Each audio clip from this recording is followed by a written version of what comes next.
Wait. మీరు ఎప్పుడైనా గోరుచిక్కుడు ఫ్రైని ఇలా ట్రై చేశారా? ట్రై చేయకపోతే ఒకసారి ఇలా ట్రై చేయండి. రసంలోకి కానీ పప్పుచారులోకి కానీ సైడ్ డిష్గా చాలా ఫస్ట్ వచ్చేసి గోరుచిక్కుడులో కొంచెం సాల్ట్ పసుపుని యాడ్ చేసుకొని బాయిల్ చేసుకోవాలి. అవి బాయిల్ అయ్యేలోపు పల్లీలు కొన్ని ప్రిపేర్ చేసుకుందాం. దీనికోసం పల్లీలు జీలకర్ర ఎండుమిర్చిని డ్రై రోస్ట్ చేసుకోవాలి. తర్వాత వీటిని ఒక మిక్సర్ జార్లోకి ట్రాన్స్ఫర్ చేసుకొని ఇందులోనే ఒక 4 వెల్లుల్లి 2 టేబుల్ స్పూన్ దాకా పప్పులు అండ్ అలాగే కొంచెం కొబ్బరిని యాడ్ చేసుకొని ఫైన్ పౌడర్ లాగా గ్రైండ్ చేసుకోవాలి.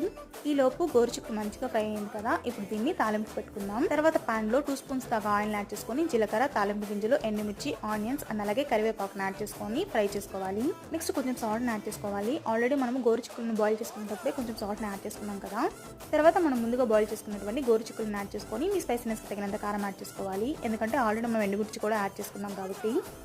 వీటిని మంచిగా ఫ్రై చేసుకున్న తర్వాత మనం ముందుగా గ్రైండ్ చేసుకున్నటువంటి పల్లీలు కూడా యాడ్ చేసుకోవాలి. ఇప్పుడు వీటన్నింటిని 1 నిమిషం పాటు ఫ్రై చేసుకున్న తర్వాత స్టవ్ ఆఫ్ చేసేసుకొని సర్వ్ చేసేసుకోవడమే. అంతే, గోరుచిక్కుడు ఫ్రై అయితే రెడీ అయిపోయింది. వీడియో నచ్చినట్లయితే సబ్స్క్రైబ్ చేసుకోండి, లైక్ చేయడం మాత్రం మర్చిపోకండి.